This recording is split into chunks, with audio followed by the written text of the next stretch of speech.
تو اس لیے ایصال ثواب ایک بہت ہی بہترین چیز ہے۔ اس قسم کی محافل کا انعقاد، مساجد بنا دینا، قرآن پاک مسجدوں میں رکھوا دینا، اور سب سے بڑی چیز کہ اولاد کا خود نیک اور پرہیزگار ہو کر اپنے والدین کے لیے بڑا ثواب جاریہ بن جانا، یہ کمال ہے۔ میرے آقا صلی اللہ علیہ وسلم نے ارشاد فرمایا کہ اذا مات الانسان فینقطع عمله الا ثلاث، کہ جب کسی شخص کا انتقال ہو جاتا ہے تو اس کا عمل منقطع ہو جاتا ہے سوائے تین چیزوں کے۔ ایک فرمایا الثواب الجاری، پہلا ثواب جاریہ، ایسا کوئی بھی کام کر جائیں کہ اس سے مسلسل ثواب ملتا رہے، جیسے کسی کو عالم بنا دیا، کسی کو مفتی بنا دیا، کسی کو حافظ قرآن بعمل حافظ قرآن بنا دیا، کوئی مسجد قائم کر دی، جب تک لوگ اس سے فیض حاصل کرتے رہیں گے، جس شخص کے لیے آپ نے ایصال ثواب کا اہتمام کیا ان کے لیے ثواب جاریہ آپ کے لیے بھی ہوگا۔ دوسرا ارشاد فرمایا کہ العلم، ایسا علم ينتفع به، کہ جس علم سے نفع حاصل کیا جاتا ہو۔ اس لیے ہمیشہ یاد رکھیے جب بھی اللہ تعالیٰ آپ کو کسی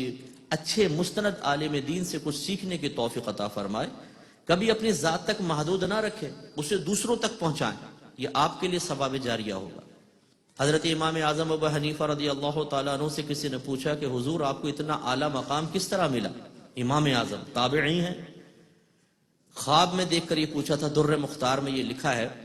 تو آپ نے ارشاد فرمایا کہ دو باتوں کی وجہ سے، ایک تو یہ کہ میں نے علم سیکھنے میں کبھی شرم نہیں کی، اور دوسرا جب سیکھ لیا تو اپنی ذات تک محدود نہ رکھا بلکہ دوسروں تک پہنچا دیا۔ اور تیسرا میرے آقا صلی اللہ علیہ وسلم فرماتے ہیں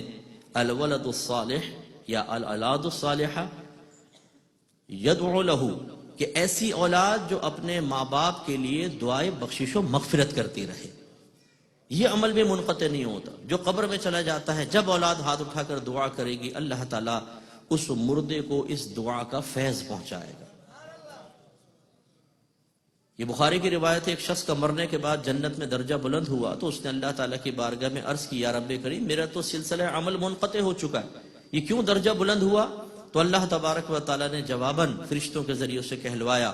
کہ یہ ابھی تیری نیک اولاد نے تیرے لیے دعائے بخشش و مغفرت کی ہے، یہ اس کے بدلے میں تجھے انعام ملا ہے۔